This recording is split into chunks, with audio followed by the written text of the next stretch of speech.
for that wonderful introduction, Michael. I really, really appreciate you. And Louis, I appreciate the opportunity to read with Louisiana Words and other writers that are based here in Louisiana. So I'm going to read to you a passage from Godspeed Lovers, and just a little setup. In this world, there are these living storms which attack the planet, and they cause massive mental illness in 99% of the population that they descend upon. And so these two characters that are in this scene have just experienced that. They've just been through that chaos. They've just had this storm attack them. It's the first storm like this that they've ever seen. So they really don't know what just happened. They just know that everyone around them tore apart the city that they were in, each other, and then themselves. So these two characters, one is a local and one is a visitor to this this place that is foreign to him, and he's the narrator, Oscar. They have taken refuge in a temple. Okay. I'm sorry, I say, approaching the altar. Sorry to interrupt, but we've got the sky van outside. We should go. Our driver looks back at me over her shoulder.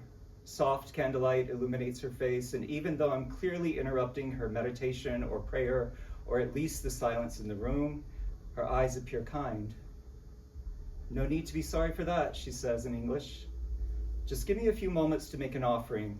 I won't come back to this temple, and this feels important. The storm is gone, but the fires are spreading. A few moments, that is all. She turns back away from me towards the icon on the altar. She begins chanting again. It's the mantra she chanted when we came inside. Hearing it brings back images of the kid losing control, almost bringing the temple down on us. The light opening to me to something.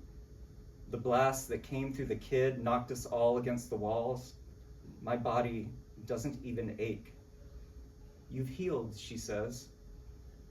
I've decided to stop asking how and why out loud, since I'd just be repeating the question over and over. I'm exhausted by wondering. The confusion is another pain, though, she says. Come closer if you'd like.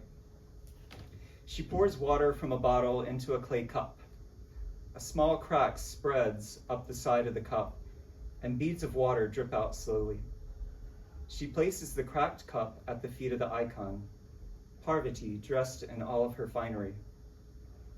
The contrast of the cracked cup and the elegance of the murti stirs something in my heart. I gaze at the cracked cup, watching a bead of water seep through the crack before slipping down the side. I steep in its beauty as I listen to the mantra. For the first time in hours, my mind feels at ease. The pain of uncertainty aches, but somehow beautifully. Thoughts of others waiting downstairs bring me out of the moment. She asks, please tell me, not just in trying to understand the unusual things that have happened, but do you feel that you are different? There is a deep knowing in her eyes. She already knows. Yes, I answer. Same for me. There's more knowing and quite a bit of unknowing happening within me. Forgive me, I think I feel your thoughts. You're worried about the others. You also don't know where we go from here, but you know we can't stay, and that troubles you. I think once we get moving, we'll figure it out. You can't really keep everyone safe. Not everyone, just my crew. I realize the list is longer. And you, Sahil, the kid, the priest, at least until we're out of here. She laughs lightly, pats my hand. We're in this together now, she shrugs, whatever this is. As we walk away from the altar, she leans over and whispers conspiratorially, you know, Parvati is not my favorite. Shh, she's right behind us. Her laugh is giddy. Well, my favorite of the goddesses is technically her, but in a different form. Do you know Ankilandeshwari? I know some of the stories, but I don't know that one. Her name literally means never not broken. She's a broken goddess? Yes, and it's her brokenness that keeps her open, but also the reason she cannot be contained.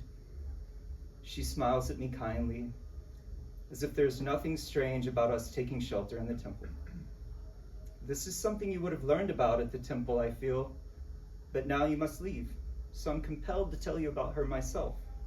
Maybe because the world seems broken now. All it takes is one monster storm. She throws her hands up and I can't help but smile. Akilandeshwari also rides a crocodile, which is kind of badass. She picks up her shoes at the bottom of the stairs and carries them with her towards the door. When I was a girl, my Pati told me this crocodile is swinging its tail, chomping down, breaking the world apart. Meanwhile, Akilandeshwari is super chill. She knows the world is like her, never not broken. If only we could all be so chill. Indeed. She puts her shoes on at the door. What's your name? She answers with a friendly smile. PR. So PR means love. And Oscar, the narrator of this passage, has, amidst this chaos, found love. And he is moving forward with it. So thanks for letting me read from my novel, Godspeed Lovers. It's available for purchase. I've got some here tonight, or you can get them through my website, theloversuniverse.com. Thanks, y'all.